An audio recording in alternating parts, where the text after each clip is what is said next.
All right, good evening. Call the roll call for the January 18th, 2024 school board meeting. Karen? Brett, Here. Bridget, Here. Chad, Here. Kelly, Here. Lori, Here. Rick, Whitney. All right. 1B, agenda adoption. Dr. Lupnick, are there any changes to the agenda? There is one change. 3E will be omitted. It's the Professional Development Day recap, which did not happen. No. Thank you Motion much. to approve the agenda. All right, do I get a second? Second. Thank you. Karen? Bridget, Yes. Chad, Yes. Kelly, Yes. Lori, Yes. Brett, Yes. All right, 1C, district vision and mission. Do I have any volunteers that wants to read that for Yep, us? I'll read it. Thank you. Southeast Polk will learn, lead, live. Success for college, career, and civic life.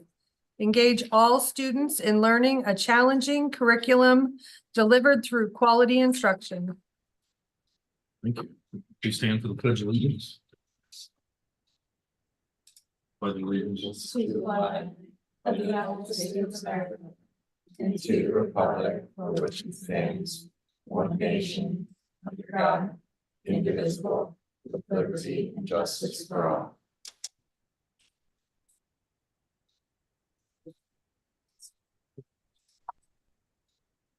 Okay, now is the time for public comments. We're going to turn it over to Dr. Lupnick so we can recognize the state champion football team. 3-time state champion. But Coach Z, do you want to say anything? Yeah, we appreciate the support, on a daily basis. Obviously, smaller crowd, but over 200 kids in our program, and these guys should be celebrated for the commitment that they have to excellence every single day and everything that they do. We're very proud of them. It's our hope that we created a product that people in this community are proud of, and we work hard every day to try and make that a reality. And to see that come to light with wins on the field is truly something special. And forever these guys will be state champions. So on behalf of our football program, like I said, we'd like to thank you guys for the support. Hopefully, we did you proud, and looking forward as a calendar, shift to 2024. Back to work. We're going to celebrate this season with our annual banquet this Sunday. The many benefits of playing late is your banquet's a little bit later, which is always fun. So thank you again, and we appreciate the opportunity to be recognized for our efforts. So thank you. Thank you. It's tough to do it once. Way tougher to do it twice in a row, but 3 times in a row. It's amazing, you guys. It really is. And the way you did it, overcoming adversity. There's so many times where your back was against the wall and you fought back and made us all proud. Yeah. Can I That's take a one. picture? Absolutely. So everybody comes up here.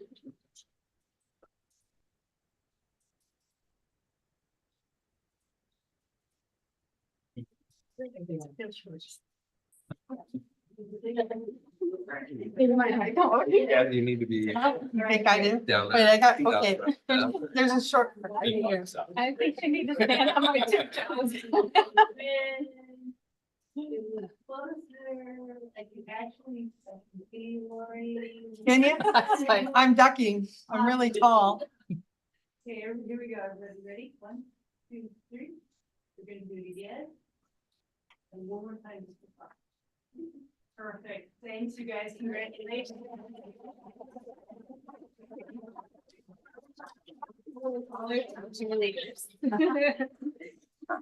Best of luck next year, those that are returning. I know.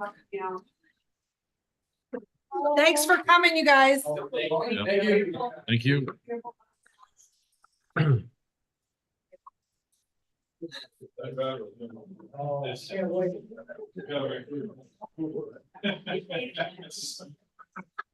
Okay.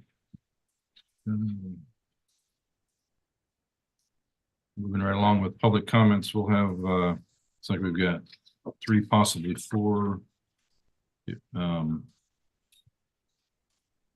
And we'll start off with Kate, you want to go first? Okay, Kate Fairfax, if you want to just, when you come up to the podium, you'll have 3 minutes and just say your name and then where you're from. Sure. I'm Kate Fairfax and I live in Des Moines.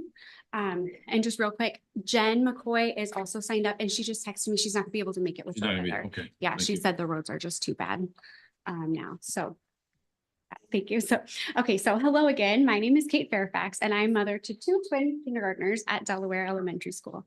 I shared some of our story about the playgrounds at the previous meeting where they were discussed. And I'm back to speak with you again about this very important topic. I believe this is a district-wide issue, but I'm going to continue to focus on Delaware tonight since that's our school. As I mentioned in my previous statement, the Delaware Elementary School playground is at least 30 years old and does not meet ADA requirements. It also likely does not meet many of the safety requirements mandated. Jennifer McCoy and I have created a subcommittee of the PTA to focus solely on improving our playground so that it is safe and inclusive for all students. This is currently not the case. My daughter, Audrey, is unable to play with her sister and classmates on the school playground, with the exception of one swing that she has access to. She is not the only student that the playground could work better for either. Besides children with mobility issues like my daughter, nearly 10% of the school student population has visual impairments, 10% have behavior plans, 3% fall on the autism spectrum, and others have developmental delays, sensory processing disorders, or speech difficulties. A more inclusive and updated playground with safe surfacing could make a huge difference in all of their school days. Jennifer and I have been working with a playground architect since our last meeting to look at what our playground options could be to work for all of our students and how we might be able to break it out into sections for improvement and save money where we can to make this a reality. For example, we could have a musical instrument sensory area that could be installed on our current cement rather than needing the protective surfacing underneath it. We can provide a respite area for students who need to take a break or play at a distance from larger groups of kids. We can provide ramps and safe places for children to transfer in and out of mobility equipment on the playground. And we could provide communication boards to promote communication between all students. Further, we can provide equipment that will accommodate different sensory needs that will allow the students to better focus when they go back into the classroom as well. We could also provide some shaded areas that allow the students to take a break without the sun overhead or continue playing without the sun as they're getting overheated, which is something that our teachers have shared as a big problem on our school playground. As our plan solidifies and we know what to request and when we might be able to use the funds that we receive, we plan to apply for many grants to help us fund these improvements.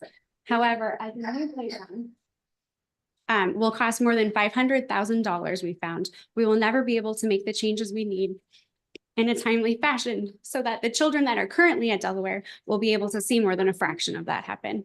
We are happy to put in the hard work to make this happen, but we can't do it alone. We are here to plead with you to partner with us and make a safe, inclusive playground for all students a reality and to help us make it happen in a more timely and effective manner. Please do what you can to help us provide for Delaware and the other schools in our district. Please help me tell my children, sorry, that soon they will both be able to play together with their friends on the school playground, something that should have been possible from the beginning. Thank you.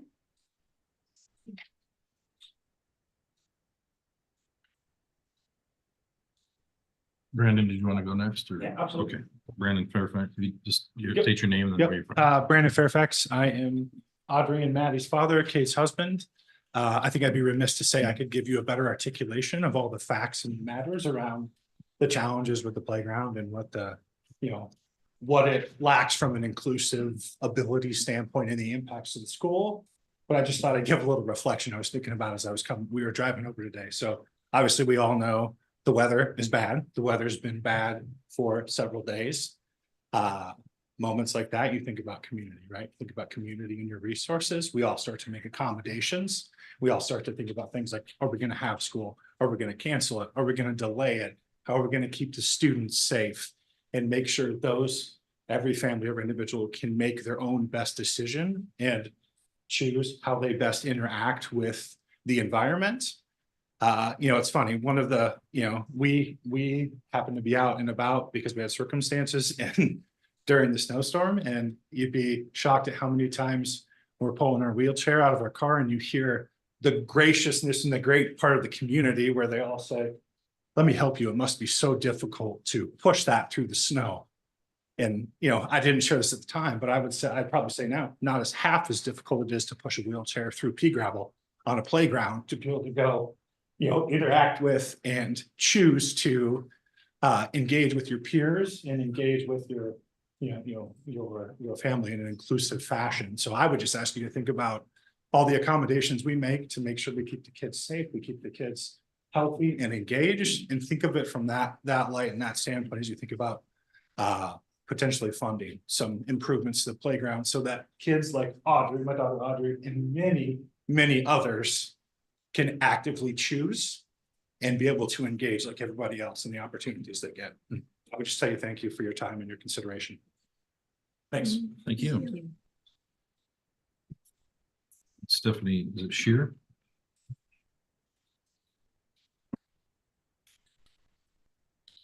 Hi there. Thank you so much for allowing me to speak. I'm not going to say it nearly as eloquently as a fellow PTA member at a neighboring school, but I am an instructional coach in Des Moines Public Schools, and my daughter attends Altoona Elementary, and I serve as the secretary on the PTA for her school.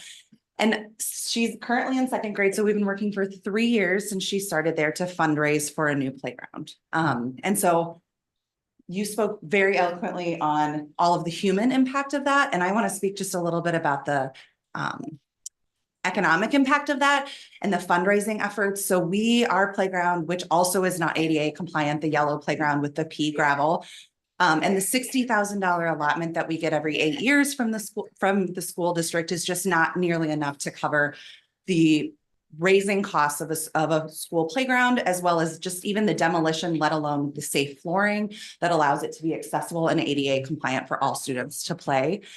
So we work tirelessly as a PTA to fundraise for that. We're currently fundraising for an upcoming event we have next weekend for golf and games in the halls.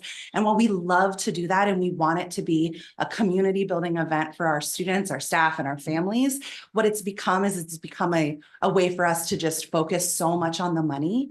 And while we love to do that for our community, there's so many other ways that we could be supporting Altoona Elementary with the staff and the students in other ways that we could use that money, where we feel like all of our fundraising efforts right now are going solely towards our playground project. And we will do that because we want that to be a safe and accessible place for all students to be able to play. But at this point in our fundraising efforts, I'm pretty sure this will be a legacy project for my daughter, and she will never see the fruits of that labor.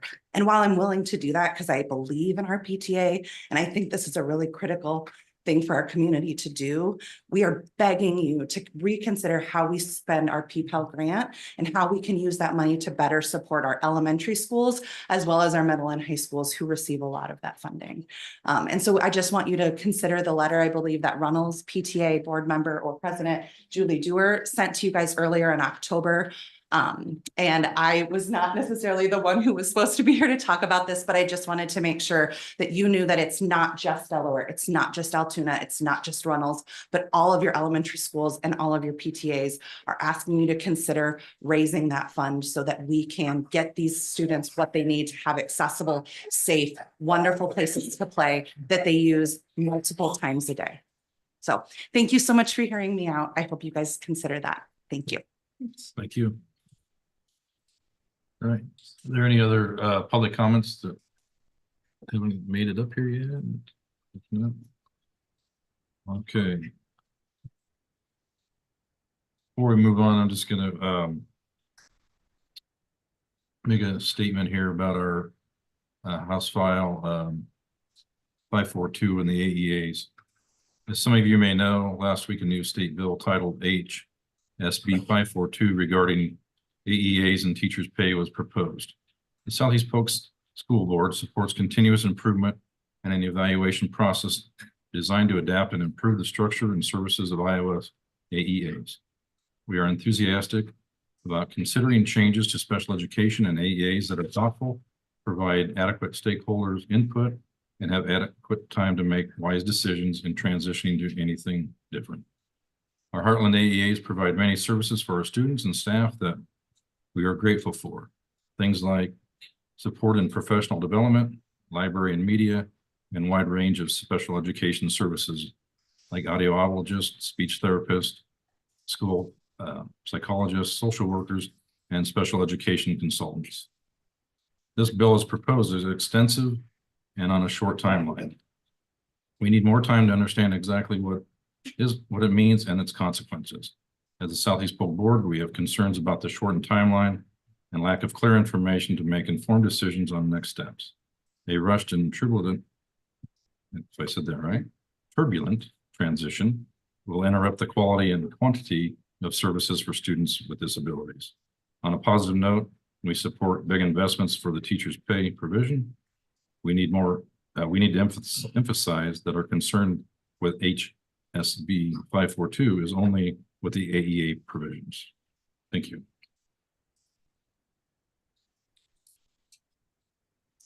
All right, moving right along, we will go to consent agenda 1F. Do I have a motion? Move to approve. Second. Thank you. Karen? Chad, Yes.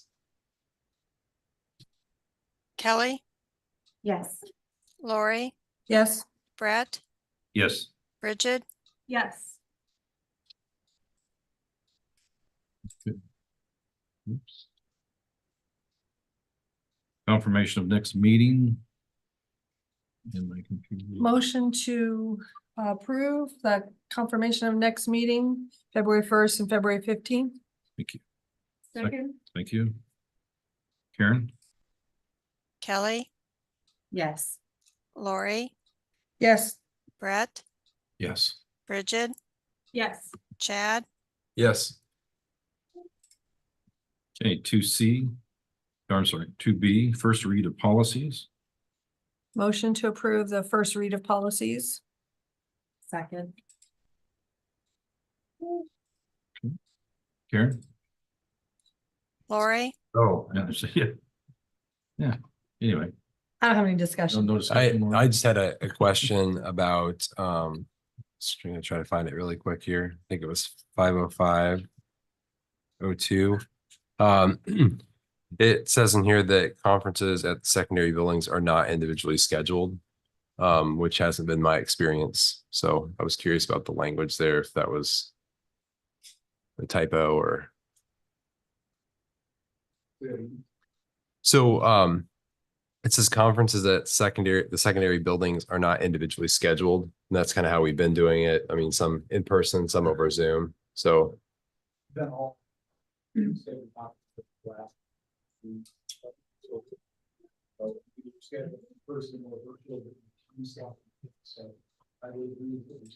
Yes. The intent of that policy is to local scheduling, so we don't, I guess, elementary, we can visually schedule it. But at the secondary level, parents have the opportunity to schedule.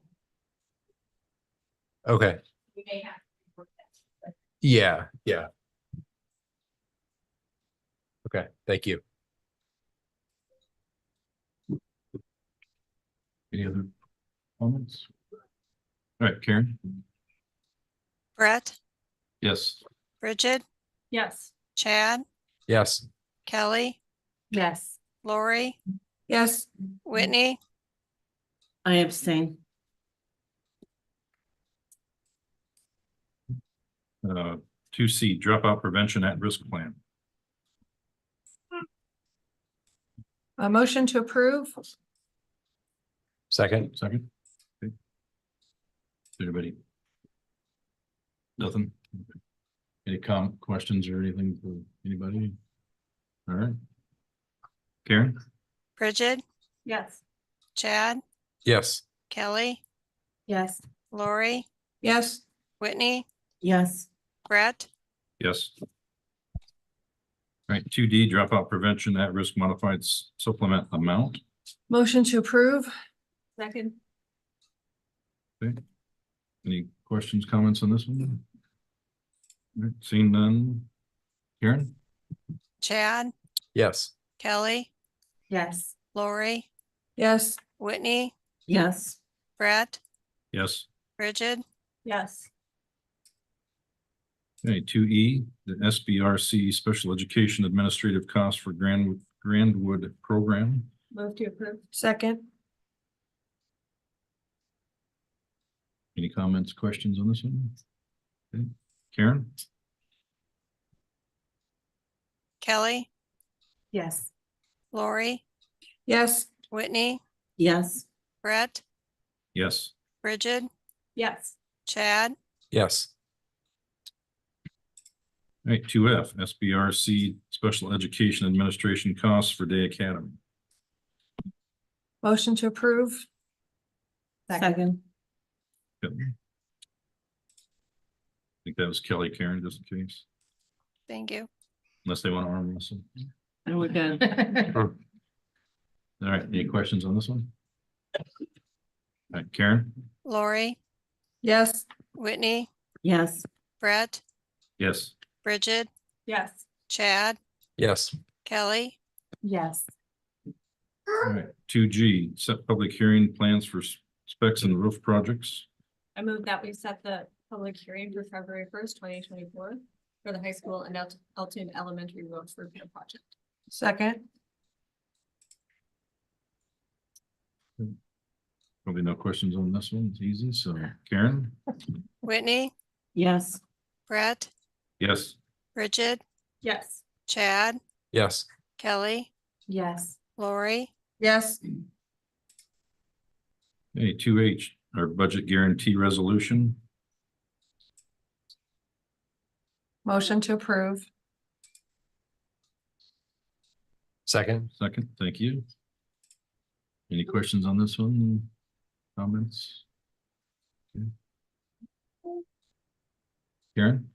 Brett, Yes. Bridget, Yes. Chad, Yes. Kelly, Yes. Lori, Yes.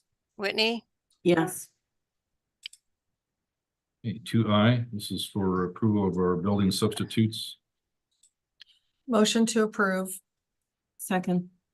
Any questions? Hearing none, Karen? Bridget, Yes. Chad, Yes. Kelly, Yes. Lori, Yes. Whitney, Yes.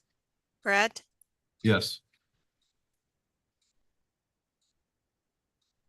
Okay, 2J, fiscal year 25 staffing plan. This is the first part that was introduced to us. Motion to approve. Second. Any questions on that? No questions. Must be a wrestling meeting. Just kidding. I like basketball better. Anyway, Karen? Kelly, Yes. Lori, Yes. Whitney, Yes. Brett, Yes. Bridget, Yes. Chad, Yes. All right, 2K, set a public hearing for the sanitary and sewer easement with the city of Pleasant Hill. I move that we set the date for the public hearing for February 15th, 2024 to consider the two sanitary sewer easements and a temporary construction of easement at the city of Pleasant Hill. Second. Any questions on that one? Probably not, since it's a set a hearing. But just in case. All right, Karen? Lori, Yes. Whitney, Yes. Brett, Is that you, Brett? Brett, No, sorry, I didn't hear it. Yes. Bridget, Yes. Chad, Yes. Kelly, Yes. All right. Now, the meat and potatoes. Topics for discussion. Let's turn over to Dr. Lipnick for superintendent report. Thank you. Some good news and highlights from the last couple of weeks here. We are now officially into the second semester. It took us a little longer than planned, but we are there. Congratulations to Altoona Elementary first grade teacher Liz Moore, who was awarded a $1,000 grant for literacy books from the Greater Iowa Credit Union. If you haven't seen the media story on that, Cy from Iowa State surprised both Liz and the kids in the class, and there's some good shots in there. It's worth a look. Congrats to them. We've had board building visits at two different elementaries, both Clay and Willowbrook. since I last reported. And next up is the high school, which will be next Friday, the 26th at 9 a.m. And it's absolutely perfect that it's snowing outside as I finish up with some things about winter weather. With our recent storms, we know that we have lost 2 student days, January 9th and January 12th. 2 student hours from January 16th and 1 staff professional learning day from January 15th. So when you total that up, we have 15 student instructional hours that we've missed based on the state of Iowa's calculations and 3 staff contract days. The good news is we have that buffer within our calendar. So we're still within the law for total hours of instruction, but our policy gives that to you as a board and your discretion as to whether we go with the buffer, make up those days, etc. My recommendation to you is that we just hold off till we're a little further into the winter so we don't confuse people and say we're not gonna do this, but we might do that. Wait till we know a little bit more and go from there just to avoid that possible confusion. From a staff perspective, we're working on creative and productive ways to meet those contractual obligations for all staff without keeping people into the sun. And so there'll be more to come with that. We're getting feedback from the different groups, and we'll come up with a plan to address those. Questions? I know the answer, but just for the record, does that include professional development, online stuff and for during the school year? Yes. Too? Okay. Yep. Good. Okay. Thank you. I know there was just some concern about having that wait till the end of the school year and finding a place not at the end of the school year to do that work. Right.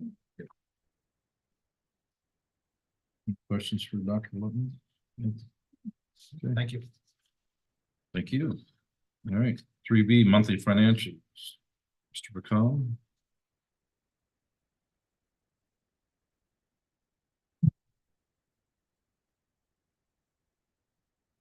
Good evening, board. In front of you, within your board items, you do have the monthly financials for the month of December. Nothing real remarkable changes from the last report, which is through October. Our general fund revenues actually decreased by 0.2%, so 0.2%. That's because our income surtax, the timing of the receipt of that payment was different this year than it was last year. Last year, we had about $2.1 million received in December. We'll get about $2.4 million that was already received in January. So the money's here. You'll see that in the next report for income surtax. Title allocations, reimbursements, we did file a second quarter claim, so we'll see that probably hoping February payments when the DE sends those payments out. So that's some of those changes there.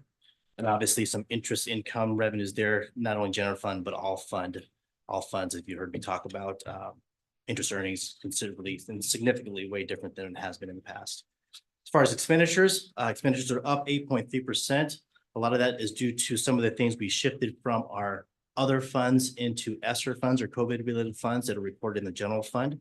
One of the things I did highlight, there were some upgrades we did in some of the, I don't recall which gymnasiums, but some of the gymnasiums at the elementary buildings for speakers and intercom systems. So we used ESSER funds for those funds rather than our general regular program dollars.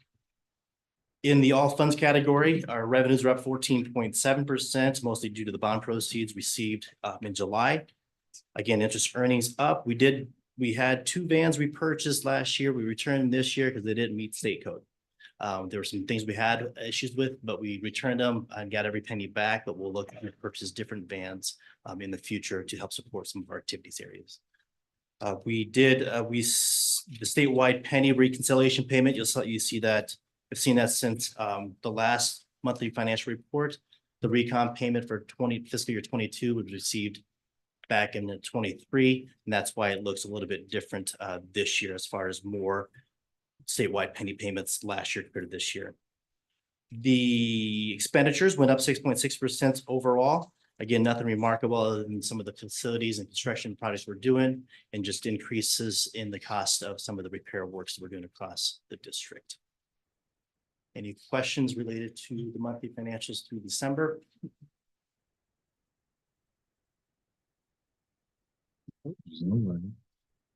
All right, moving right along, 3C, a couple fun discussion.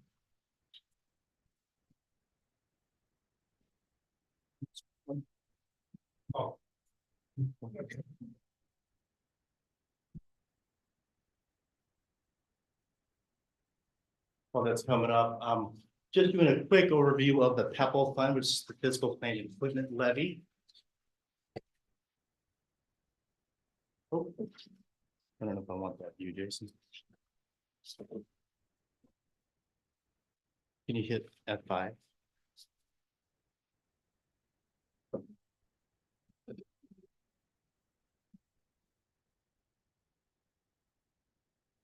That view either.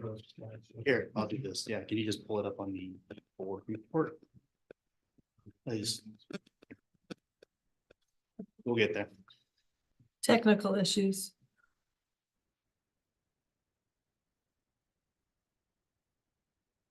You go to the board agenda and just pull it up in the PDF file.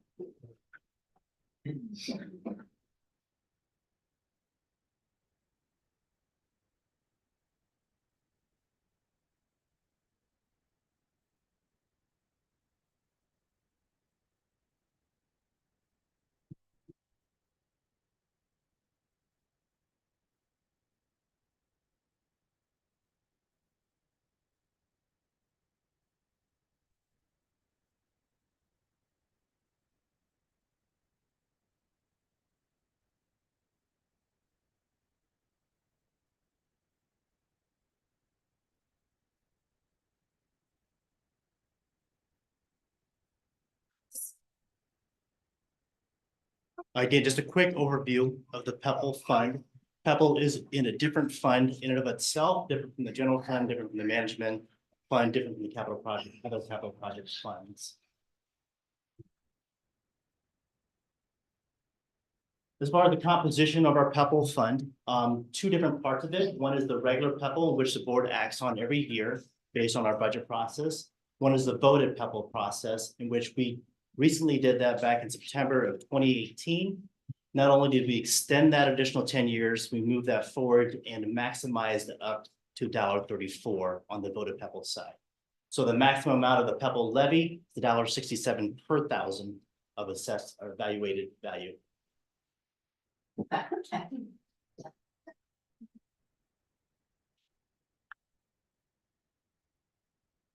In the history of Southeast Polk passed September 11, 2018. We moved it from $1 to $1.67. Effectively, that increased our revenues in the PEPAL fund.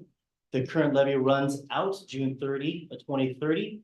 Currently, we receive about $4.76 million in revenues, and all these things are subject to regular property valuations and our tax increment financing evaluations. You'll hear me talk more about TIF in the future, but I will tell you, based on what I've seen for valuations for our next budget year, TIF valuations have increased 50% between 24 and 25. Where? What city? It's across the board. I'll share more as that's a foreshadow for our budget process. And now, granted, it did go down in the past because there's some pieces that Came came back off. on, yeah. So just between 24 and 25, there was a 50% increase in the TIF valuation. Did they forget? Did they forget that we are after them about TIF? I'm not going to answer that. I don't know. Okay. As far as PEPAL, the definition of PEPAL and the use, PEPAL is subject to the use based on what's in Iowa Code 298.2. That's subject to every school district. The items listed there are what we've used PEPAL for in the past. When we passed PEPAL back in 2018, we did really up some. We upped some areas as far as what we use the PEPAL extensions for. We increased some of our spots within technology and also the purchase of certain equipment. We also increased the purchase of recreational equipment that was in the playground spot. We also provided budget for instrumental instruments, which there wasn't a budget for, and we increased our purchase amounts within the school bus area. Some of the things I foresee become challenges for PEPAL in all funds with the school district is increased costs to some of the repair costs we have across the board, remodeling school buildings, lane improvements, technology equipment, increasing costs there. Transportation equipment, you've seen the cost of buses go up about 25% over the past 4 years. And then we seem to have increasing bus repair costs too, in excess of $2,500. One of the items I did want to focus on was at the top one, there's construction of schoolhouses and buildings. We started our phase plan right now for our projects, including what's now the middle school and the administration office. All these projects, including the multi-purpose stadium and the softball projects prior to COVID. COVID put a little damper in some of our costs when it came to estimates. I know that we will not have enough money through our bonding capacity that we already did with the $92 million to cover those costs. We'll be in review of what the cost will be to finish those projects. I anticipate the use of the funds with PEPAL to help supplement along with statewide penny dollars to help finish up those projects before we do anything different with PEPAL. I also anticipate that that may not be enough and we may be back to the table issuing sales tax revenue bonds to complete those projects. When will you know those figures? I'll be working with our financial consultant to go through some of those items and work through what our remaining project costs are. We'll know a little bit more once the administrative management services building goes out for bid, what that comes back at. That gives a better idea of what we are short at this point in time. When does that go out for bid? Currently, we are still in design phase for that deep in. Obviously, we're going out for construction management expenses. I don't recall exactly when that bid timeline was, but I want to say, I think it's around the March timeframe. Okay. So we'll know more about costs there. Okay. Now, do we project starting that project June? We project, so yeah, I hope to hit hammers and walls and all that right when the kids walk out of the building. Okay.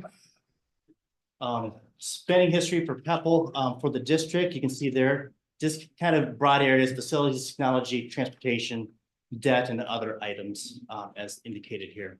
As far as our 3-year averages, so it's kind of small there. This is posted to our website as well as your materials in front of you. A large portion of that, though, as you can see, is in our facilities and technology area. The things that we see in the classroom are things we buy PEPAL for are things like the Chromebooks for students for instruction, and also some of the smartboard, clever touches, clever touches in the classroom for instruction as well.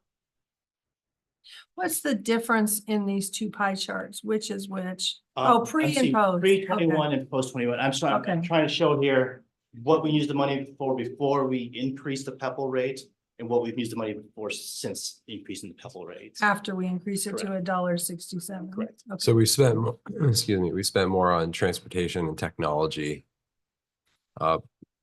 in the post 2021, right? That's yeah. the big shift. Right. And that's because of increasing fuel costs and buses, Not fuel costs, but the cost of actual buses. buying the themselves. buses. Correct. Okay. It looks like we didn't put anything into debt after 2021, is that right? At the end of 2018, we paid off what Nice. was then the loan we got from Polk County for PEPAL for the tunnel underneath 80th Street between Spring Creek and the high school. Okay. So there's no more debt. You had no debt. Correct. Very good. Thank you.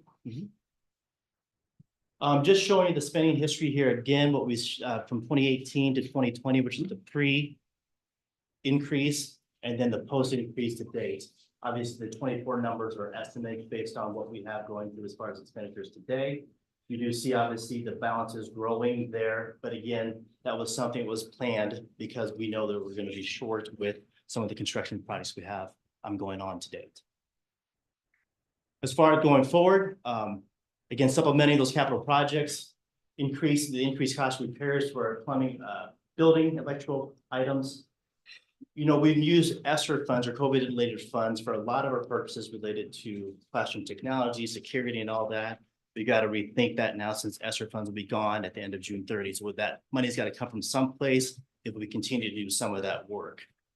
So I anticipate some of that work going there through PEPAL, like sustain the music instrument allocation, increase the playground allocation. But I would anticipate that I would like to kind of keep that through the first 8 years as we have it planned already. And then starting the 9th year with the elementaries coming back through to have that increase going forward. How many buildings are left in that cycle? We first started in round. 21, so I believe we'll have 4 years left after this year. Okay, cycle. so a building this year and then there's 4 more buildings. That I believe is correct, yes. Okay. Yep. And then with Pepple, and as many of you know, conservative when it comes to dollars and such, we just don't know what's going to break down and where we'll have that money. If we're using statewide penny dollars and Pepple dollars to supplement some of our construction costs to get them through, if something big happens in the district, we've got to have something in place, right, to protect us from those repairs. If it's not something like Pepple or statewide penny dollars, it's going to come from our regular program dollars, which are used for our operational costs, for cost for instruct kids, things of that nature. Now, on a good note, again, I talked about the TIF increase of 50% valuation wise. Pepple takes that into consideration. We get that money, even though it's TIF. TIF values are subject to TEPL levy rates.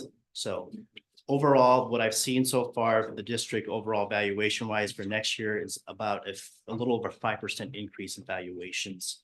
So for Pepple specifically, that is a 5% increase in those funds. Because of that TIF, extra TIF, 50% increase in TIF, we're gonna get 5% more potentially next year. Yes, That isn't spoken for potentially. yes, that's part of the Pepple fund, right?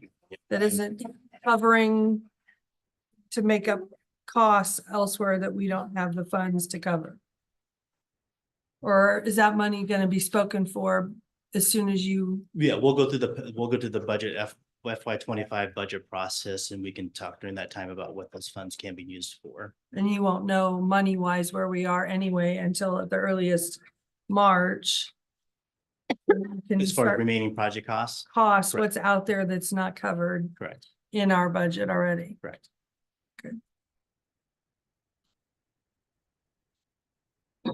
Again, on my conservative side, just, what are the contingency plans if something does happen? But on the good news, we have we have Pepple, we've extended Pepple through 2030. We have more funds, we've extended that, the board has approved that to the 83% margin. So that is a good thing for the district and for the community. Questions? Yeah, I'll go ahead and start unless anybody else has. Obviously for our special guest here that has some concerns about playgrounds, I guess I'll just start there so the money that how much money do we spend on playground updates and stuff right now through Pepple?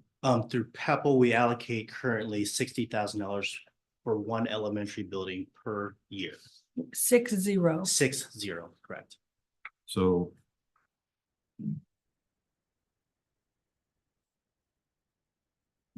Obviously, it was brought up ADA compliance. I guess, has there been thought of, instead of for school, that we went through and made sure that we are ADA compliant? It sounds like there's some that still have pea gravel that have some concerns that probably need to get cleaned up. So I know we've got that plan, but how do we divert from that to make sure that we are? It sounds like we're gonna have the group come out to make sure that we are where we're at and where we're not at in compliance and that stuff. So obviously we need to get that list first. But is there a way that we can shift? Because obviously, well, we're gonna have to. If they come in and said, well, you're not ADA compliant here or there, what's our plan going forward? Do we have extra money to get those without taking that $60,000 away from that other school? I think it just depends on the situation, right? If there's a school that we haven't allocated that money for yet, and ADA compliance is an issue with that building or that school, I think some of that money the 6,000 could be used for equipment upgrades, and also talk about the ADA upgrades as far as additional funds. I think as we look at things like ADA compliance, maybe it's not one playground, one building at a time. Maybe it's a look at all of them, right? At one point in time, just like we do our roofs, we look at them and then we start scheduling things. So I'm not sure what the cost of ADA compliance would be for all our elementary buildings, and obviously the resources are what they are. If we're able to do that, and if there's an economy of scale of fixing pea gravel through all 8 elementary buildings at one time with one contractor, sure, we'll look at that. If the cost is something we can afford within Pepple and that's something the board wants to do, certainly we can work towards that area. Yeah, I think that's my main concern, obviously, you know, with respect to the, even some of these families may not get to participate by the time we get there. I think we owe it to making sure we're ADA compliant and then just all safety equipment. Sure. The unfortunate part about it is we can't, you know, I mean, it's been that way when my daughter was there. She's 25 now, and I remember digging up at Centennial trying to put in, and they were, at that time, they thought the wood chips was a great idea. No, it's not. But back then, the city would also pitch in some money. Does the city, I know the answer, but just for public, does the city put in any money? You know, we haven't had discussion. I haven't had, I don't know, I don't know if we have had discussion with the city, but I think that is probably an avenue we should talk about. The playgrounds we have in elementary buildings, just like the playgrounds we have around our cities, are for the community use Yeah. most of the time. So I think that it seems to be a reasonable Yeah, discussion to have with them. and that's kind of how it was. It was like, even though it's the schools, it is open to the Sure. community and they enjoy it as much. Well, I mean, it's all taxpayer dollars. It's just which funds it coming out of. Right. So I guess that would be just my, 30 cents or whatever it is, just to make sure that we take care of the ones that can't take care of themselves all that time. So, and then safety. And as we go forward, I mean, I know we can't, because what do you, I know Centennial, I think I'm familiar with them. I think they almost spent 200,000 on a playground. Are you guys pretty close to that? If not more, probably. I don't. Yeah. Some of the equipment that we have, if we cost, in order, if we were to replace the entire playground at once, it could cost upwards of $400,000. Okay, so And that, I'm way and off. that was strictly for equipment, not service. So The services. So it's very costly, yeah. now, so it's been a while since I've, you know, well, it's not that long because I do have a 7-year-old in there. I know that sounds funny, but Hilarious. no, really, it is funny. But the when a PTA decides to fundraise, are you fundraising for the entire thing, or are you just trying to add a piece or get back in compliance? I guess what's your processes when you guys look at that? Now, I normally don't do this, but Right now, we're trying to raise it slightly. We still have wood chips from 25 years ago. So, but the quote, I believe Lori told us the quote 5 years ago to resurface was $250,000 at that time. So when we've been fundraising, we have just kept socking money and socking money away and socking money away. And I don't remember the last time they updated the one piece of equipment, but that's, I mean, it looks like we have a lot in our fund, but we're not even halfway there to get to $250,000. And we switched that out to that over to the savings account so that we could start paying money right for this thing. And part of the problem with redoing the surfacing or the flooring of the playground, while also redoing the equipment, is that then you're resurfacing for old equipment, and then if you have to make an exchange, it may damage the new surfacing. And so I think we've had conversations about if you can do parts versus is it better to just save up and do the whole thing, but obviously saving up. I can- $2,000. I can answer some of that from a historical perspective. I was in Centennial PTA as president, and during that time we fundraised and I fought for that surfacing as well. And one of the decisions was, do we want the money that the children who and families have fundraised to actually go toward things that they will benefit from, or do we save it? And it was decided that we can never get to that amount for the surfacing at the time, but the approach then was to upgrade certain pieces, like one piece we got rid of was dangerous. You could no longer get pieces to replace it. So we purchased a new, which is now old. Because my children are 20 and 23, you know, so I know I paid attention to what other elementaries have done. I think they've had that similar, let's upgrade, let's purchase this new piece that maybe has these new features that maybe meet more needs than the old pieces. Instead of doing all of it, because it's not cost. It's cost prohibitive to do the entire thing. But then you run into the issue of the surfaces, so. And not to make this all about playgrounds, but and to change it a little bit here is, so with the Pebble, I mean, it seems like it's funny, I haven't been on the playground, but that, does it still have the railroad ties around it? No, so they get rid of and it's the blue and green equipment out there? Yes, and they did put a new piece of equipment out there that has some wire under it. But again, that's trying to piece stuff together, but like you can't get to the swings that, I mean, our aides are physically carrying kids or carrying wheelchairs across the wood chips in order to get to the swings. Because Yeah. there's no other way to get. Yeah, and I guess some of the problems that we have too, I mean, and this is kind of, it's obviously district-wide issue that we have, not only playgrounds, but like our old buildings, and I guess, so coming back to just the general district pieces of it, how do we make all this stuff happen to where we, like, our older buildings obviously need stuff done, playgrounds need done. Is there, we do our roofs, we do our heating and cooling things on 5-year without it being like, I know we did Altoona Elementary, like those interior classrooms, we updated all those from what, the 1960s or something. And it seems like some, like Willowbrook got new bathrooms. Was that stuff paid out of Pebble as well? I think that's statewide penny dollars, Was it statewide? but eligible for. So was playgrounds not eligible for the 1 cent because it's not brick and mortar? Is that what? It can be, I believe in the language, it can be, it just, you know, in the history, again, my history is short with Southeast Polk since 2012. I don't believe there was ever an allocation for playground. So we took it when we campaigned and did the passing of the extension and the increase. Specifically, we wanted to set aside a portion of the money for playgrounds because we knew that was a high need area. Now, to be able to update a playground, $60,000, I would agree, doesn't cover anything that would be, you know, remarkable for a change, but it's something rather than nothing. Oh, yeah. Traditionally, in the past, it's been PTAs, and we've been real fortunate to have an advocate for playground equipment when it comes to Polk County and getting those types of grants. But are those always going to be around? I don't know.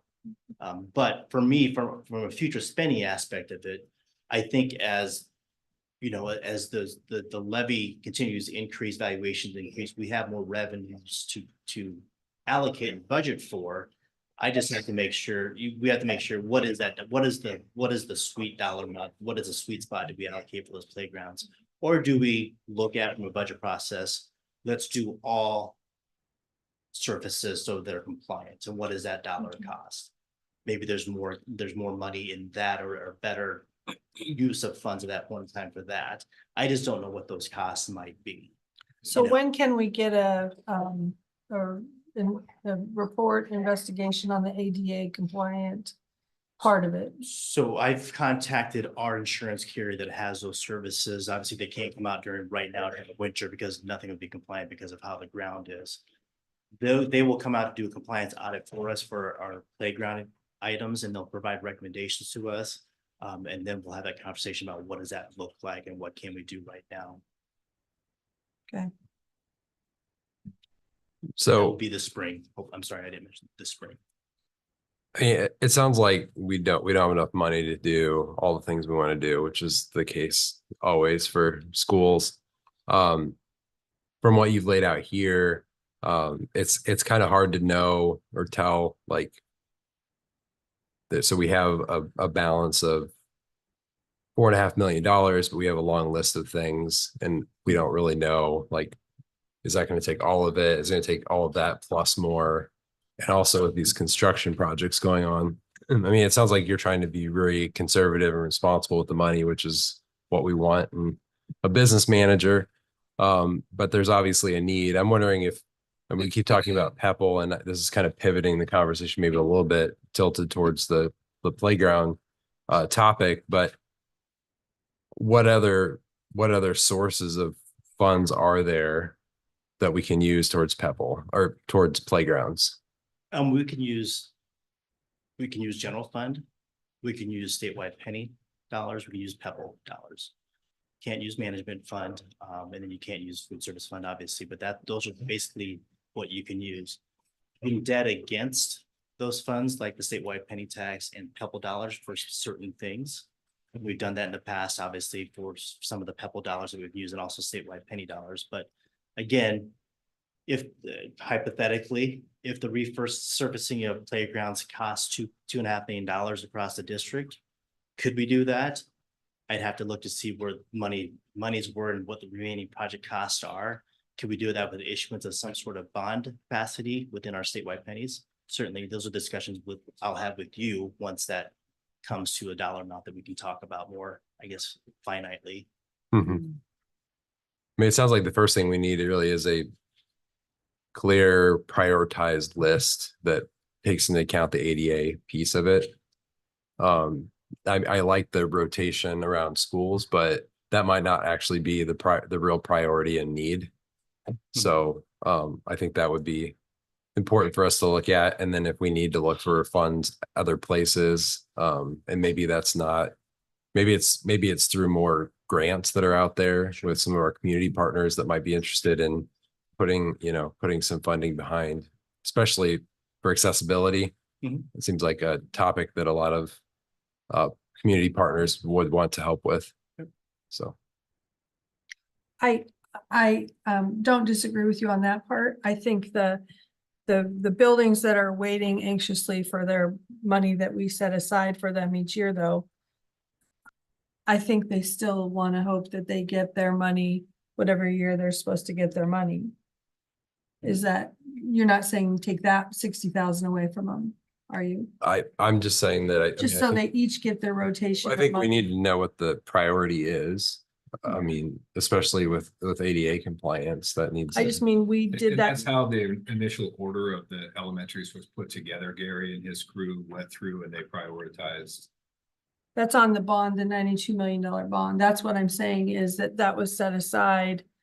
So each school is waiting their turn for that batch of money too. So I don't want all of a sudden somebody to take that money that's supposed to go to one school that's waiting their turn. But I think it's a kind of a research what out of the 8 elementaries, what is out of compliance, whether it's safety, because I think they would probably agree, some of them are probably getting replaced because they're not safe. Right. So we have to figure out on a district level. And I'm not disagreeing with any But of I'm that. just saying, so I guess what I'm trying to say though is, I don't think you take that $60,000 away from them.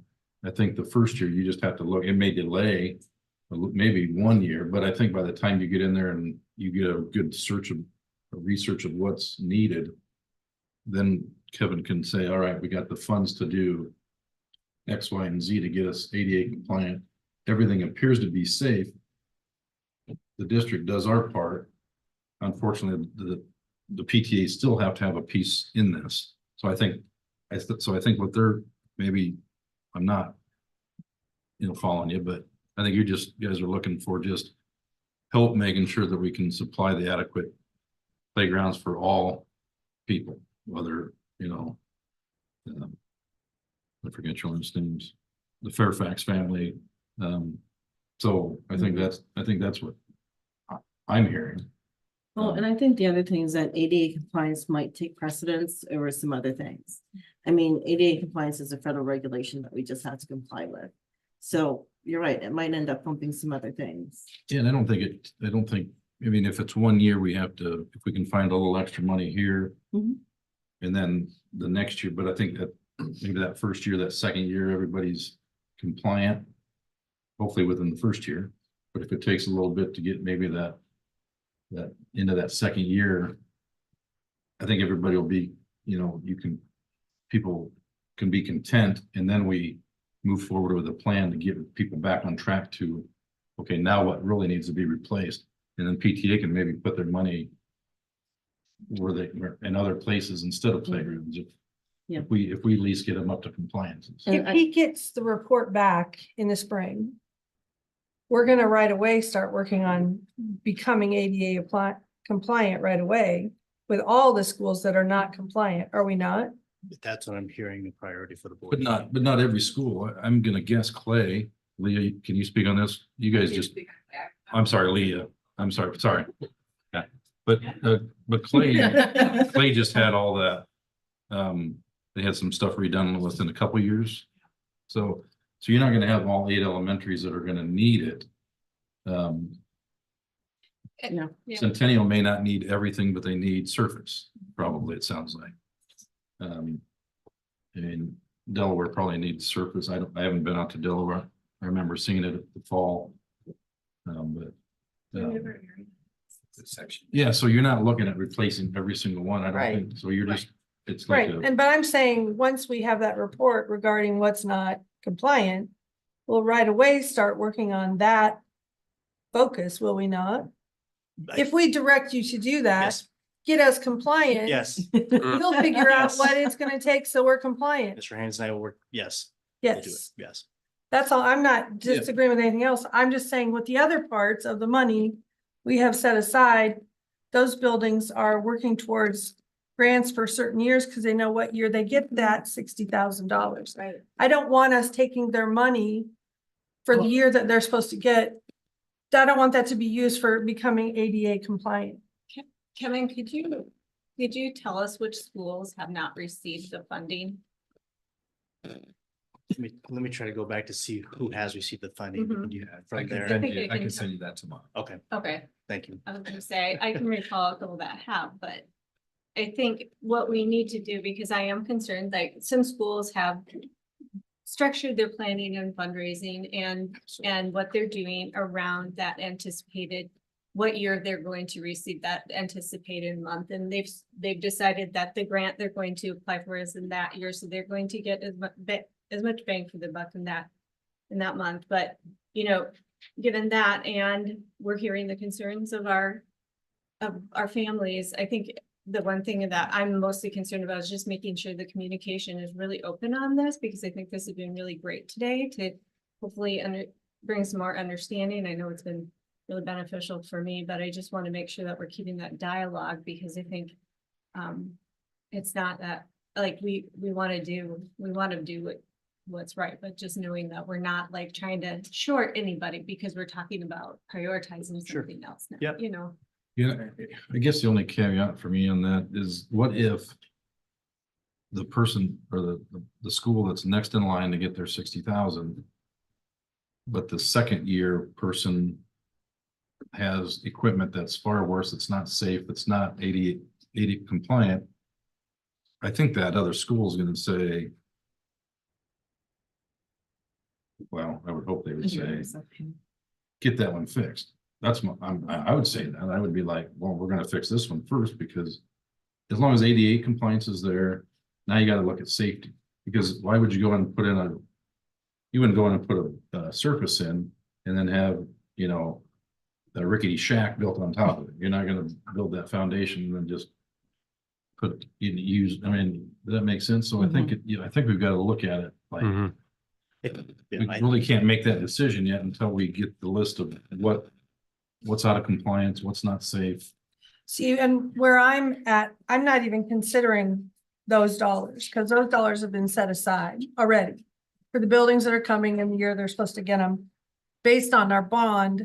No, but what I'm saying is, if we go in and replace some equipment that's wasn't expected to be replaced, maybe that school doesn't need their $60,000. That's next in line, is what I'm saying. So why would, if we're gonna go in and fix their playgrounds, why would we give them another 60,000? Because we're already taking care of their needs. And that's what I'm saying, is we gotta reevaluate this. We can't just say, well, yeah, you're gonna get that $60,000 until we get through our review and say, because in my opinion, I think, I mean, not knowing, maybe Delaware is the one that needs all the attention now, but they weren't really getting the money until 3 years. Or Centennial, it doesn't matter what school it is, it's just, how do we know? We're sitting here trying to guess. But I get what you're saying, we don't want to, That's a take the money. separate, yeah, that's a separate pot of money. I'm not. I don't think it is. But I'm saying, because- I'm not even considering that money. I'm thinking Kevin needs to find a way to come up with other money, not the money that we set aside per year. Okay, you lost me, because if I go fix a school's playground and they don't need that $60,000 for playgrounds, why would we give them another 60,000 when we could use that 60,000 to continue moving down the line? They're working down their list of things that they want with that 60 and the grant. If we have issues with ADA compliant, Kevin, you need to find $500,000 or whatever it is. He's got to find that money somewhere else in our budget. So then why? I'm not asking him to come up with that $60,000 that somebody else's school is Yeah, planning on. If I can summarize, as part Yes. of the 2025 budget process, was consideration outside of the general fund, ADA compliance amongst our playgrounds, and also to hold harmless the money that's already being allocated for each school until we get past round one. Not knowing what that amount is for ADA compliance, I can't tell you what we Right. can and can't use. Right. But I understand what you're saying, Mr. Handy, when it comes to why would we give a building that's already planning to replace something that might be an ADA issue if we're already gonna do it with this other pot of. Yeah. Set aside I mean, funds. I understand. I'm that, sure yeah. they'd love it. I'm but sure it's they'll like- use it for other things. That's what I was thinking. I'm Yeah. thinking they have another piece of equipment Yes. they can buy for their playground. Yes. If we're gonna make them ADA compliant, they can focus on another piece for their 60. Oh, yeah, And yeah. if it's So not I- playground equipment, I figured. I get what you're walking track are a saying, big but it's thing right now also- too, and- Yeah, It's- yeah. It's So I like- have a question then. That Yes. $60,000 that we're kicking around here, is that guaranteed and set aside for each school on a specific schedule? That is Or some, is it suggested that they get it in 2024 and 2025? that's something we've built internally as far as the dollar amount and also how the schools are cycled through. The $60,000 was an amount that we came up with during that first year, Ongoing. 21. Right, so is it is each school guaranteed on a certain time frame to get that money? Yes, Okay. every so- school. So let's just say Clay is guaranteed for 2024 and Reynolds is guaranteed for 2025. It's set in Yeah, stone. yeah, but I think in That's this discussion, wherever they're at in the timeline of the 8 elementary schools, Mhm. even though we're on year 4 right now. Right. The remaining 4 would receive the same $60,000. Then after we cycle through that round 1, then we can talk about what might be an appropriate amount going forward, Okay, which might be different if we're doing ADA compliance first. Right. so that money is guaranteed on a set schedule for set schools. The money is guaranteed based on the budget process that we do now. Okay. Or it says $60,000 is not what we want to provide, then we can talk about how we want to do that. Thank you. Thank you for your time. You're welcome. Did you have something, Jim? You look like you're, No, we're just going around in a circle here, I think. I mean, the bottom line is that playgrounds are expensive and we want to put more towards that. We've got a plan in place, right, for the next 4 years. And if something's not ADA compliant, we're all going to be here in the spring saying, let's get this fixed. Right? I think the silver lining is that the board, the community, we all said, yes, let's increase PEPAL to a dollar amount that gives us more dollars to do things we want to do, including playgrounds, including instruments for in the music room, including more buses. It's a good thing. Now we found different priorities we want to spend that money on, and that's what this budget process will talk about. During the And 25 is there forward. a max we can rate in 2030? A max what? A max dollar amount we can raise the Pebble Fund to? $1.67 is your. Still where it's at. $1.33 in the You think books. they'll increase that in? Do I believe the 2030? state legislature will let us You're allow right. us to? They'll take property money tax away. I more? get it. I get it. No, If there's anybody out there with a lot of money that's won the Powerball and you want to help us. you know, there is a fund, there is a fund called it's the Pearl Fund. I don't remember exactly what the acronym is, but that was also property tax based. That was a funding piece that schools were able to use for things like specifically playground equipment and community education programs. But we're walking off your question, the state has gone away with allowing school districts to enact a Pearl Fund levy. Of course they would. Thank you very much. One more question. Do we have any idea how other districts are handling this? Like, are they all in the same boat where they're struggling to maintain playgrounds and It compliance? depends on other people that I speak with. It depends on the district. The cost of a piece of playground equipment is the same whether you are here or in whatever small school district across the state of Iowa. They don't have the funds that we have. Just like roofs, the roofs cost what they cost. It costs the same amount for Podunk City, Iowa. They don't have that allocation, they don't have that budgets for us. You go to a larger, expanding, increasing enrollment school district, their board policy might be, let's go ahead and do all the playground for that elementary school. There, I mean, and that could be $1 million to do a playground. It's whatever our priorities are, but it's specific to whatever school district you are.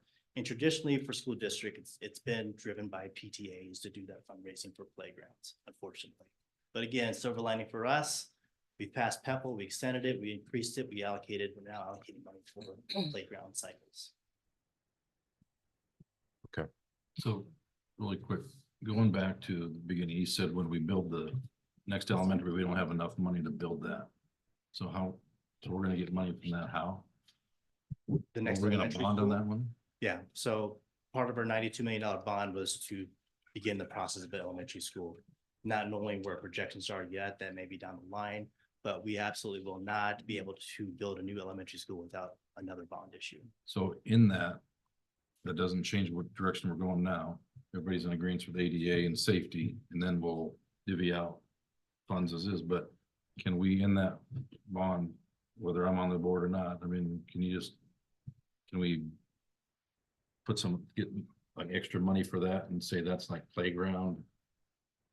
Yeah, I mean, as part of the bond language, I think we just say I that it's mean, construction of schools. Because last, sites. when we Yeah. did the 92,000, we said we're gonna do it for this, and this. This time, and I don't think you're gonna get any arguments out of the public on voting for a bond to be able to go through, and maybe we can do, well, yeah, you always gotta knock on wood, but Yeah. Normally with an elementary, whatever building, the infrastructure is part of that bonding. So it's unfortunately for us, COVID happened. It changes some of the financial outlooks that we have for projects. And now we're kind of making sure that we're able to cover those costs so that we at least can live someplace else. He's asking the next time we bond for a school, Yes. that we bond for the cost of playgrounds, not just at the Yep. new building, yeah, but for the buildings. Absolutely. That's what he's asking. Yep. Okay. Thank you. You're welcome. good conversations, thank you. All right, moving on to 2D junior high curriculum.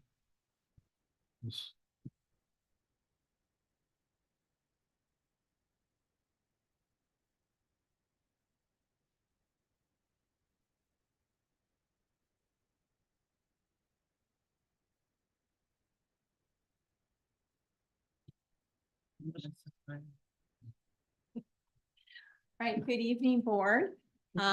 As our last board meeting, as we prepare for the reconfiguration of grade levels and the opening of the new 6-7 building, we're here tonight to present a curriculum overview for the 8-9 building or Southeast Junior High. Last time we presented for the middle school, and tonight we are presenting for the junior high. So I'll walk through some of the big ideas and big conceptual pieces. We have Mr. Daly and Ms. Reinhardt here tonight as well to answer any specific questions that we might have. As I shared last time, we are taking a big lens picture at this. There'll be a lot of details to work through as we put it into place, and we'll learn a lot in our implementation to guide what future actions we might take. So just like 6-7, this will be on an 8-period day, which allows for secondary alignment. The middle school and the junior high will be on 8-period days, which line up with the block scheduling at the high school. So as we look at putting the 8-9 together, there's some instructional alignment that we are able to make as a result of having 8th and 9th graders in the building. So one thing, we will be having career seminar in both 8th and 9th grade. Previously it was 9th grade, but there are a lot of responsibilities in 8th grade in terms of creating their academic plan for high school. So by having 8th and 9th in one junior high, we can make that a 2-year process to prepare students for those credit bearing years. We do have a new class that will be putting into 9th grade, Intro to Apprenticeship. So as we increase our apprenticeship opportunities at the high school, this is a baseline course that will provide students the foundation to explore a variety of pathways. This will allow them to experience many things so that they can start to make decisions about where they might want to narrow and focus in looking at apprenticeship opportunities. We have had AP Human Geography at 10th grade and will continue to have AP Geography at 10th grade, but we're also providing that at 9th grade. We find that that is a good introductory course for AP, and students can experience some success with that. So we want to create that opportunity at 9th grade. The difference being this will be a year-long course rather than a semester. So it will be spread out over the year so students can get that additional scaffolding and support to feel confident to take additional AP classes when they go to high school. And we shared last time, we will be putting Project Lead the Way. We had started it in 7th grade, and starting next year, we'll be starting it in 6th grade. So we put design and modeling and those classes, we bumped each of them down a grade level, which left a course opening at 8th grade. Mr. Daly did a lot of research and did some inquiry of his students as to what their interests and aptitudes were. And we will be adding the course Medical Detectives for the first time at 8th grade as a Project Lead the Way course. And in terms of learning support services, very similar to what we showed at the middle school. We'll have Flex, which is our academic support part of MTSS, counseling services, English learning services, special education services, and talented and gifted services. Again, as we move across the grades for accreditation in Chapter 12, we go from very little possibility to getting a few more possibilities and choices for students. But at 8th grade, it's still pretty set in terms of Chapter 12 as what's required for the course of studies. So the offerings there, you can see the academic core of English language arts, math, science, and social studies. And then what we refer to as Core Plus. You can see the fine arts, Project Lead the Way, world languages, music and band, physical education, and career seminar. And again, we combine those course offerings with the support services that are sometimes standalone, but most oftentimes integrated within those course offerings. So that is a look at 8th grade. Then as we enter 9th grade, we have an opportunity for core courses that are required in terms of graduation requirements.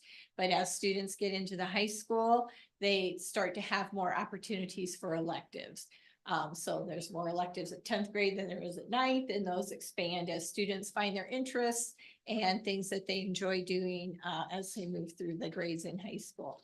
So you can see on the left-hand side of the screen are the core courses. And these are the ones that are currently offered at 9th grade. They'll just be offered at a different building. And then same with the electives. You can see the electives then on the right-hand side of the screen. Some of these will be offered at both 9th and 10th grade, as students have the choice to take those either in their first year or their second year. And these will be offered for the freshmen as credit-bearing courses. And just, so we'll move CAD drafting to the junior high. That'll be based on requests. Okay, but will we still have CAD at the high school? Yes. Yes. And marching band, and symphonic band, how will those work? Because they're also a high school course. So will they have a separate director, or will they go to when that class is offered for marching band? So with this process, which is a good thing, we're also going to be sharing teachers. So our schedules need to be pretty, not exactly aligned, but they need to be pretty close aligned with high school. We established a situation where our students that are freshmen will be able to take marching band and still be part of the high school marching band. Okay. Now, when it comes to once the marching band season is over, they'll be able to be in our building and do the symphonic band as a freshman group in our. So they'll just have symphonic, and then there'll be a separate symphonic at the high school. Okay. Yes.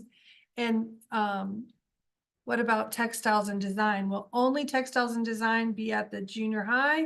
There'll be one also at the high school. Okay. What about advanced classes? That is something that we're continuing to explore. I know when you get into 10th grade, there are advanced classes that go along. At the 8th grade level, we have cluster classes where we cluster the advanced students with their peers so that they can learn. And the standards are the same, but we use different texts and different opportunities to respond to that. And so we're going to be doing a hybrid of that at 9th grade as well to begin with, and having cluster groups. Been talking a little bit with some of the ELA teachers. Correct me on the details, but right now of the 5 ELA teachers, the freshman level, each one of them right now teach an advanced class, so they have an opportunity to collaborate around what that looks like. So taking that same concept into the 8th grade, that each of them would have an advanced cluster class so that they would be able to provide some enrichment opportunities within the core. So they wouldn't be going over to the high school to No.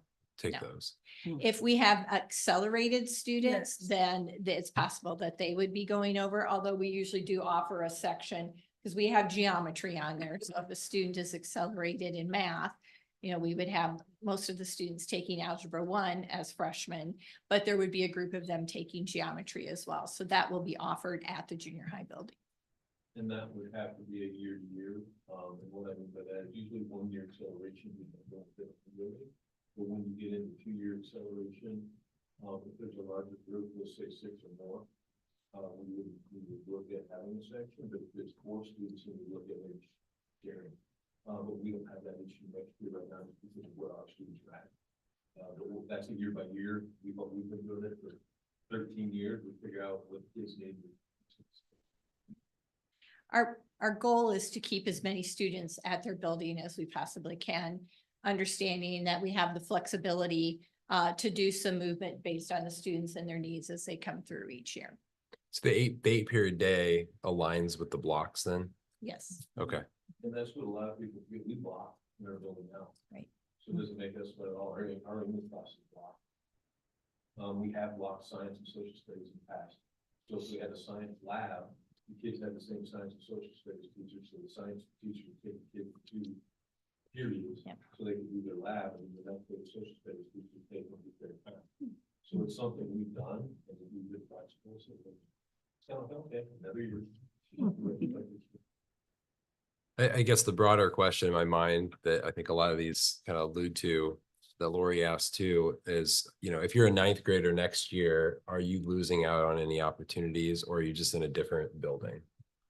We made that actually a priority of our conversations together, guided by our superintendent, who wanted to make sure that as we move into these realignments, that students aren't going to lose any opportunities, that we see this as a gain and a gain in opportunities. So everything that is available will still be available, and we'll look for opportunities to expand and grow. Great, thank you. What question haven't we asked that we should be asking? Well, that's a really good question. Yes. And you guys know what those questions are. What haven't we asked that we should ask? There's gonna be enough space available for. Yeah, that's a good question. Do you have enough classroom space? Back to me about a month. No, we're ready. Okay. Yes. Like, where would you put CAD drafting 1? So right now we have robotics in the big orchestra room. Excuse me. And if you look at some of these classes like ag science, depending on student requests, we're gonna have a section for it too. So our big orchestra room may be a place for ag science, CAD drafting, and say into our apprenticeship, make share the same room, because those teachers would be coming and going from high school to junior high. So that would be a big space we'd be able to share and have multiple classes coming into it. Right now we do have, I don't know if I should admit this, but we do have these abilities. We do have 3 rooms that we use as flex rooms for small group assessments. So we have some rooms that are Flex rooms right now. now we hate to lose those small group assessment rooms because that is a need as well. But just again, another option. And I'll throw in a little bit more, unless. I don't No, wanna no, go correct with you. that. My question can wait a second. This one might blow your mind a little bit as we've been talking money and Pepple and Save, et cetera. Maybe as part of what Brett was saying in that next referendum, Yeah. but I strongly believe that junior high is due for another refresh as well, especially in this, with 8th and 9th graders. We've looked at taking that office area and moving it to out kind of off where the main entrance is. Right. And then opening that lunchroom kind of commons area to make that a cool area. Obviously, we have the old pool area that's just right for something. I know it's a sore subject. Down with the pool. I think the Curriculum auditorium is probably up for a refresh. There are several things to look at there that I think Yeah. over time we owe it to that building. That's my opinion. I'm glad you brought it up because I didn't want to be the one. Well, I was here for the last remodel and I know exactly how much that cost. I didn't like the office placement then, but it's okay. What about FFA? So it's an outside activity, I know, but are 9th graders still gonna be included in FFA? And Mr. Pettit can tell me if I'm wrong, but exercise that he would possibly do. Okay, so, but will they be part of that group or not? I'm sorry. Will they be part of that group? Will they be able to be part of the FFA? As freshmen, our kids would sign up for agri-science, would lead them to the FFA program at the high school. So would they go to the activities, the judging contests? We have to have a pretty comprehensive conversation Okay. about extracurricular activities and 9th grade versus 10th through 12th grade kids. So you guys have not had that conversation? We've started to have some of it. I've done had some conversations with other districts on what do they offer 9th grade. Some districts allow 9th grade kids to be a part of kind of a 9th through 12th grade extracurricular activity like FFA. Yeah. Others have a 9th grade version of it. And then there's a 10th through 12th grade. So Yeah. those are conversations that we're going to have on almost an extracurricular Right. on every one of them, because some of them are going to have. I just want to make sure our freshmen don't lose the opportunity because I know FFA is important and also a great draw for money when it's time to hand out money for where they go afterwards. So, We do have 2 FFA advisors now, we have an assistant. yeah, but that's because our group is one of the largest in the state. Right. And so one ag science teacher will be in both buildings. Okay. One ag science teacher will be in both buildings, but the assistant is actually a social studies teacher that will be at the junior high full-time. So we've got some opportunities to be able to do a number of different things. We just have to make some decisions in our next round of planning on that side. Okay. As we look at these and weigh the discussions that we've talked about, there are wonderful opportunities to be part of the 9-12 program and participate. And we looked at marching band meeting before school. So creating that opportunity where they could do that. With the group that we've been looking at student engagement, we also know that participation in clubs and activities really supports attendance and those types of things. And students might feel more comfortable and have more participation opportunities if they're just doing that at the 9th grade level. And so there's advantages and limitations on both sides of the coin. And these are the conversations that we're having. But again, our goal is not to have less, but to extend those opportunities for students. We have on our board agenda for the March meeting, middle school, junior high activities as the focus, kind of Okay. like this. So Okay.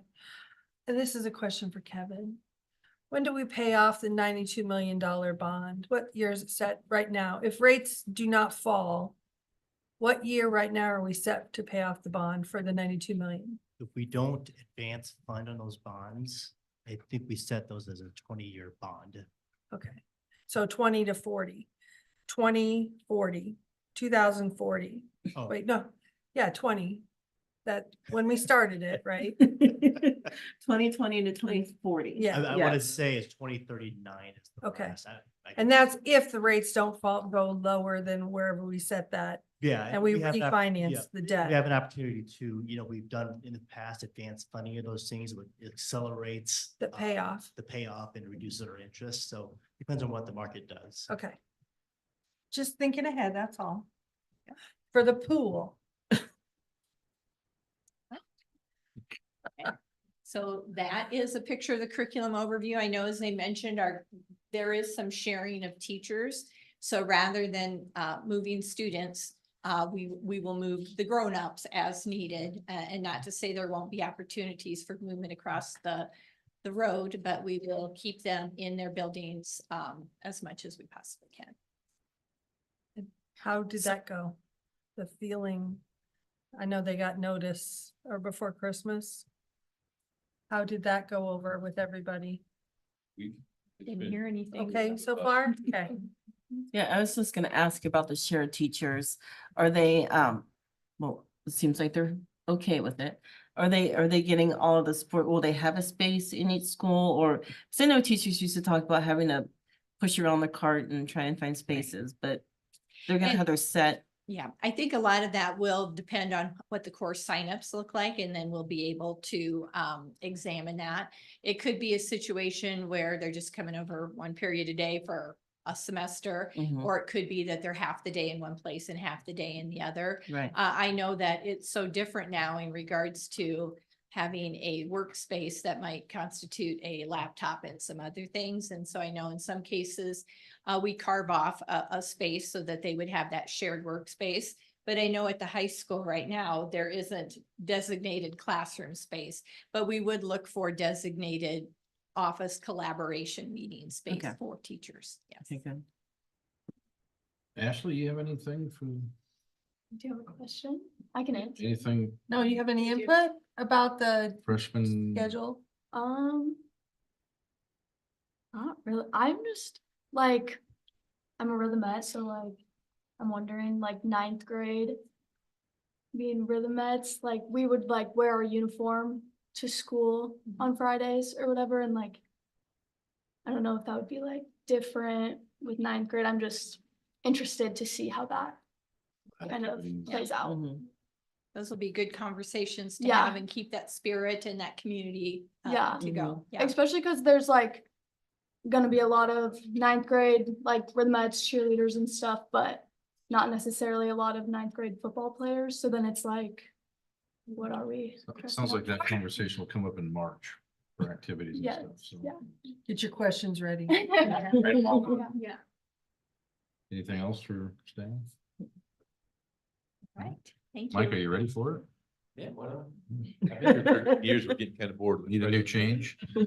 Steve, are you looking forward to more room? What's that? Steve's looking forward to more room? Yeah, Mikey's gonna have. So we're not getting more. Right. Unless you're gonna build a new addition or something, no? No. Do we have enough PEPAL funding for that? All right, moving right along and Kevin's benefit. He's tired of talking money. Probably not. That's your job, right? No. He no. loves money. No, I don't want Chip here. 2F, administrative plan Okay, fiscal. professional, oh no, you took that out. That was done, Yeah. yep. So administrative plan FY 25 and future growth. Okay, you have at your place setting, a 3-year plan proposal for our building administrative teams, that allows us to staff the secondary buildings with the new alignment changes. And then also adjust things to the level needed to effectively support our teachers and students at all buildings. The chart depicts these changes. Those that are in green are proposed to be added next year, the 24-25 school year. Those in blue, following year, 25-26, and orange, 26-27. By staggering these additions, we'd be able to absorb them gradually into our budget, as we've been talking money extensively today. I think this plan could set the district up for the long term as far as administrative support is concerned. And I'll go through each kind of level here quickly. At the middle school level, this would propose the addition of an associate principal to support the 6th and 7th grade students. Feel strongly that we need more than just the 6th grade administrative team alone in the new building. At the junior high, proposed addition of an associate principal to assist current staff with 8th and 9th grade students. These two grades traditionally, both here and nationally, have demonstrated the need for the most support. At the high school, proposal is to leave things as is with an eye on adding a SAM in the future. even with removing our ninth graders, and this is timely, Lori, after your comment here, there's still gonna be about 1,750 students in the high school, which would put us in the top 15-ish for high schools in Iowa. So there's still gonna be plenty of needs there. This also then proposes the addition of a principal at the district office slash Spring Creek to oversee the harbor district level programs like the success program, other IEP programs, the suspension program, our credit recovery program. We've talked about bringing the consortium program in-house, and then other district tasks like safety and community programs. And then at the elementary buildings, this proposal is to add SAMs in each building to provide support for behavior interventions, associate management and training, attendance issues, and to allow principals to focus on instructional leadership and be in classrooms. The general order of the elementary SAM additions is determined by the size of the buildings and the programs at the building. So this is the proposal moving forward, and be happy to take questions and interested in reactions. Those half at your three, Mitchellville and Reynolds, would that be one person splitting the? I think to be determined. Okay. I think we would, you know, have not talked with anyone but you at this point as a board. Those would be conversations we'd have at the building level to indicate preferences. I think this is a fantastic plan. Much needed, I think, in a lot of these areas. I'm sure that the elementary principals would appreciate having more of that support. Kind of wondering about the 3-year breakdown. What's the benefit of splitting it out over 3 years? Honestly, really the only thought behind that was we just approved a very large staffing plan tonight, probably the largest. I don't want to speak for too much history because I've only been around 9 years, but just budget concerns to make sure that we could be able to do this and still do all the other things that need to be done. Mm-hmm. Was that, did you have anything else, Chad? No. Okay. Yeah, I guess with Chad's question though is, could you use them all now?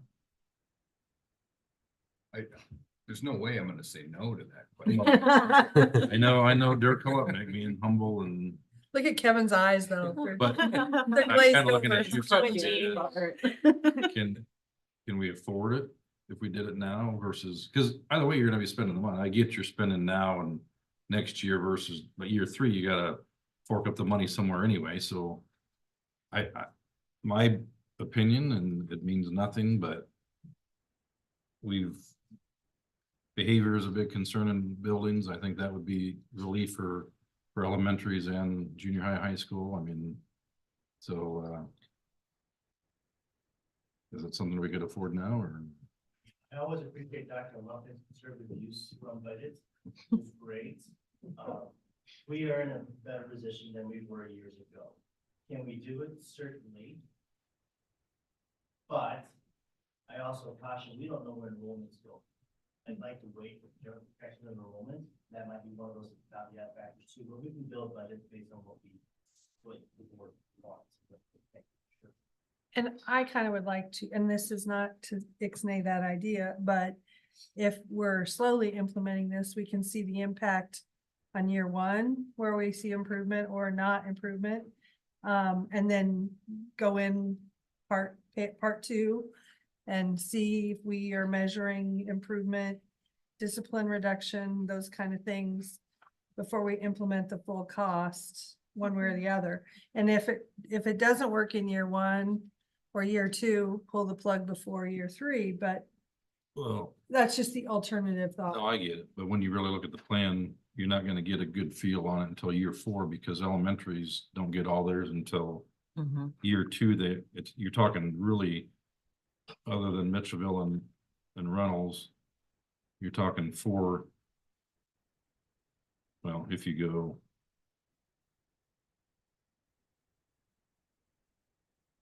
I don't know, I'm just, Steve, could you go without your Sam this year and wait for 3 years? No, I want your, I don't really care what Kevin says right now. I want your opinion. You can speak truly. My opinion would be our current staffing of, 3 assistant principals. And I think that would be adequate. Status quo will go. As long as the program is going to be a spring free, I think the program as an administrator that is supporting that. If you're asking to stay on top of that, I would turn that down, but that's not something. Yeah, So- I was kind of wondering even like if you combine year 1 and 2. And then maybe year 3 actually becomes year 2. I know that this plan defers the expense and maybe we have, more SSA money coming in and the enrollment grows and you can kind of absorb that cost a little bit into year 2 and 3. But it might be nice for 3 of our elementary schools to have that extra SAM a year earlier. We also haven't had the discussion on the classified staff, so we're adding a building and we still haven't increased those costs yet. No, I know, but when you've been here longer than anybody. I know, you're And saying I'm old. I know this too. may delay your statue being built. I but- should be retiring. But the facts is it's time to start adding back and letting people breathe a little bit, and this is the Well- time to do it. So I'm saying, just do it. Just get it done, because you gotta build from the top sometimes and spread the wings and let people have to get acclimated. And now's the time to let everybody get their people at the top so they can build. I mean, But I said this last week or the last meeting, we still haven't added back our 18 custodial staff that we cut. We still haven't added. that's why you have to start, sometimes you have to start at that top, build your structure. Okay, I'm not gonna, And I'm I'm not not- gonna argue with the SAMs and all that. I'm okay with it as it's laid out, so we can bring it on slowly and affordable, but what hasn't even been addressed, and Dirk said it would come down the road here before the building's open, we're gonna have the discussion about the classified staff also, so we still haven't phased in where we're adding more people throughout the district for classified staff. And if transportation needs, we're gonna need additional routes or any of that yet. And I get it, management comes out of general, but there's a different classification for that, right? I mean, but don't you designate so much more money? You have to pull money. Explain the management fund to me again then, because We're talking management fund or general? management, explain that one, because this all, I mean, I get it all comes out of general fund, but there's some money. What's the management piece of that? When you say management fund, what are you talking about? How does that pay bills? How does that I think pay we might be talking salary? about two different things. The management fund in and of itself is a separate fund from the general fund. So management funds separate, just like student activity funds are separate. But doesn't like some insurance come out of management fund and? Absolutely, yep. Okay. From the management fund, we can pay certain things like our property casualty insurance, workers' comp insurances, early retirement incentives, and many signed settlement agreements, that sort of thing. We don't pay salaries out of the management. Okay, so fund. no salary, so No that doesn't salaries. affect that. Okay, so this is all general fund. Okay. It'd be good if the legislature gave us more money. So I have a question for Dr. Belger. Now, I understand we might have the money for this, but can we staff this? Can we find these people? I mean, the district office principal is a really unique and interesting position.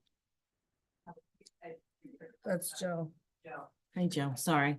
Your HR. I figured. From this standpoint, it's the question I've had since the conversation started. Right. about How do we hire, if we hire all these people at one time, who are they gonna be? And Right. Where are they gonna come from? Right, I don't know, and maybe the majority of them may come from our own rank, which is great. but then you have to But backfill, they're abandoning a job when they move into this one. right? So that honestly, that might be a bigger concern to me, sorry, that than what it costs. Right, Just the- because you can have the money, but you won't have the And person. under what circumstances we could conceivably hire this many leaders into.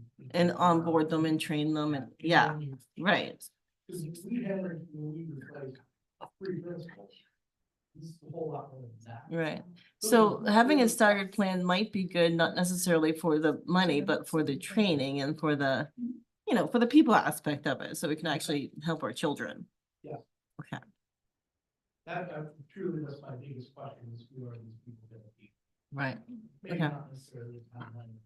Where you're gonna find them, you know, Do it in a way where you get quality people every time. right. Okay, thank you.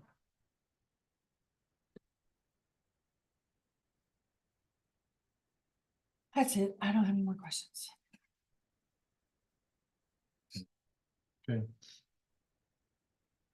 Do what you feel you want to do. The plan is that some form of this will come back to you at our next meeting. Got it. I'd like to give you an idea of what you should bring back. I get some of it here, and if you have further things, shoot me an email. Okay. Well, we got 2 weeks to decide this. And to the February point, 1st. to the point that Joe just said, you know, phasing it might allow, it might be harder for us, the staff, if we did it all at once. Phasing it might be more Yes. practical in terms of. Well, but hiring. I appreciate that. I really do. Mhm. Maybe we put it in there. If we say, go with it, and then they can't find somebody, maybe they delay. Maybe they make the decision, well, Right. let's wait the second year. But we give them the approval just to go with the plan, just go with it. And then Dirk and company can say, Mike might say, well, he's not going to because he's already in year 1. But Steve might say, maybe I can wait on that, Sam. Maybe he says, they find the right person, they got the candidate, they go with it. I just don't want them to feel the pressure of, I think we it's have all- this money, you told us we could do it, so we have to find somebody. I want you to find the right person. I don't, yeah, I think they don't really. I think with the elementaries too, like the ones that are the higher priority, we've witnessed a higher need at those schools because of the number of students and that, you know, there's the reason they were listed first. I would rather have the applicant pool be strong with that for that and not dilute it to the other, you know, have someone say, well, I'd rather work at this school. Well, no, we have to fill these 3 first. So right now, any applicants would go to one of those 3, if that makes sense. It would make their job easier, but. I mean, we hire a lot of people every year, right? I mean, maybe hiring a Sam is a lot more onboarding than other positions, but I mean, we're talking about three more in year 2 and then 2 more in year 3 right now. So it's 5 people. I don't know. It's not people, it's you're hiring a principal, you're hiring a Sam, you're hiring an associate principal. Like, these are not easy positions to just throw something at and expect it to work. Yeah, but the difference, yes, that's true. But the difference between year 1 and adding 2 and 3 are 5 Sams, Mhm. right? Mhm. So I don't know. I guess we can have more discussion about it, or maybe Dr. Lubnick put together a great plan here That's a either good way. plan. So Good. if it's 3 years or 2 years or 1 year, it's gonna be a huge improvement. Support whatever it is you want to do. All right, if there's no other questions, it's supported in any other messages or anything you want to relay before we. Junior high school. Get a class.